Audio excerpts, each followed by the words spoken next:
मन ही मन भगवान का नाम जपता रहता। उसे कभी इस बात की शिकायत नहीं थी कि वो गरीब क्यों है या उसके पास सुख सुविधाएं क्यों नहीं हैं। वो तो बस हर हाल में खुश रहना जानता था। जंगल में पहुंचकर वो सूखी लकड़ियां इकट्ठा करता और उन्हें शहर के बाजार में ले जाकर बेचता। उससे जो थोड़े बहुत पैसे मिलते उनसे वो अपने परिवार के लिए आटा और नमक खरीदता।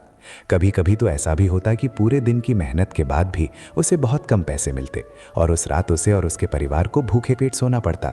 लेकिन सोमू तब भी भगवान को धन्यवाद देना नहीं भूलता था। वो कहता कि हे प्रभु, आज आपने हमें भूखा रखा है, शायद इसमें भी मेरी भलाई ही होगी। सोमू की पत्नी, जिसका नाम शांति था, वो भी अपने पति की तरह ही बहुत ही धीरज वाली और भगवान की भक्त थी।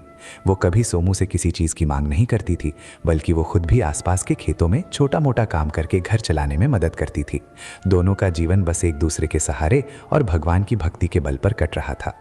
गांव के लोग अक्सर सोमू का मजाक उड़ाते थे। वे कहते थे कि देखो सोमू, तुम दिन रात भगवान भगवान करते हो, फिर भी तुम्हारी हालत ऐसी है कि तुम्हें फटे कपड़े पहनने पड़ते हैं। तुम्हारे भगवान ने तुम्हें क्या दिया?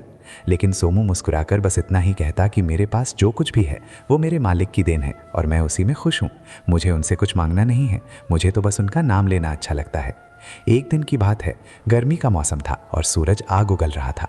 सोमू रोज की तरह जंगल में बहुत अंदर चला गया, क्योंकि पास के इलाकों में सूखी लकड़ियां मिलना कम हो गई थीं। वो बहुत थक गया था और उसे जोरों की प्यास लगी थी। पास में कोई नदी या कुआं भी नहीं दिख रहा था। सोमू ने हिम्मत नहीं हारी और वो एक बड़े बरगद के पेड़ के नीचे बैठ गया। उसने अपनी कुल्हाड़ी बगल में रखी और आंखें बंद करके भगवान का ध्यान करने लगा। उसने मन ही मन कहा कि हे मालिक, अगर आज मेरी किस्मत में पानी पीना लिखा है तो मुझे ज़रूर मिलेगा। तभी उसे झाड़ियों में कुछ हलचल सुनाई दी। उसने देखा कि एक हिरण दौड़ता हुआ जा रहा है। सोमू को लगा कि हिरण ज़रूर पानी की तलाश में कहीं जा रहा होगा। वो उस हिरण के पीछे पीछे चलने लगा।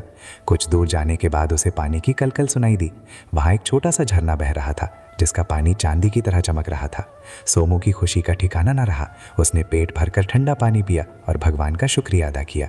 वहीं बैठकर उसने थोड़ा विश्राम किया और फिर सूखी लकड़ियां ढूंढने लगा। उस दिन उसे बहुत अच्छी लकड़ियां मिली। जब वो उन्हें लेकर शहर जा रहा था तो उसे रास्ते में एक बूढ़ा आदमी मिला जो बहुत बीमार लग रहा था और सड़क के किनारे लेटा हुआ था। सोमू का दिल पसीज गया।